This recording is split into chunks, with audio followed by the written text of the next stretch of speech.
niin yritän syödä mahdollisimman nopeasti pizzan alas. No niin, Aloitan siitä, kun otan ensimmäinen haun. Oota, kello lähtee käyntiin kohta. Nyt.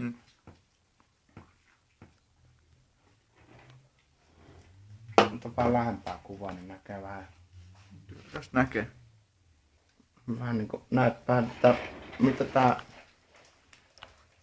15 sekuntia mennyt. Tosta. Nyt alkaa olemaan vähän. Mitäs, voisiko Hakonen vaikka kertoa, tai Mia voi kertoa, että mitä tossa on. Tossa on chilikastiketta, jalpeenoja, ananasta. Mitäs muuta siinä oli? Kebablihaa.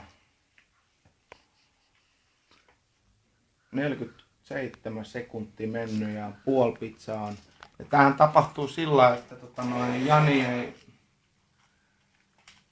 ota yhtään minkäännäköistä nestettä tässä syömisen aikana, vaan siis syö sen koko pizzan yhtä soittoa mahdollisimman nopeasti.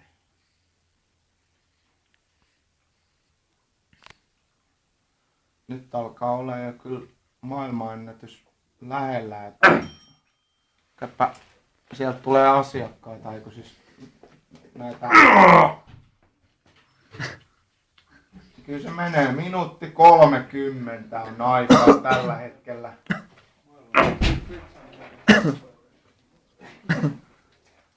Tässä on nyt minuutti 35 mennyt ja on niin kuin 1/4, no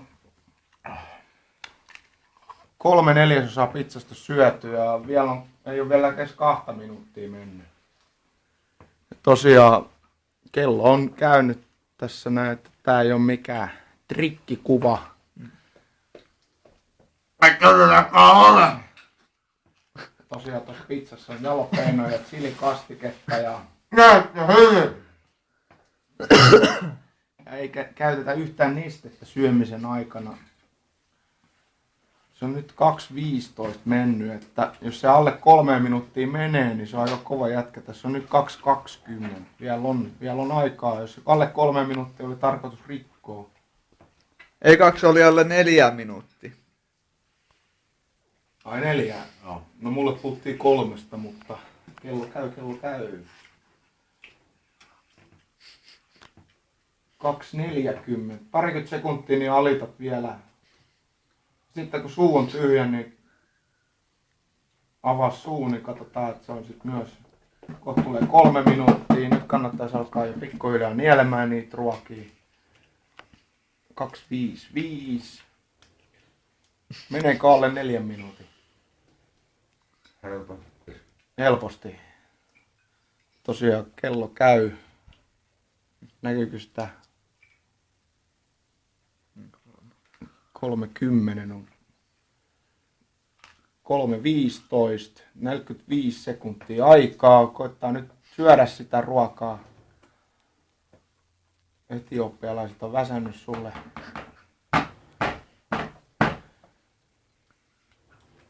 No niin, 3.30 suu tyhjäksi. Näkyykö se? Pitää kohdistaa. Sano sit kun suu on tyhjä. Suu auki sitten. 50. 51. 52. No niin. Meidän pysähtynyt kello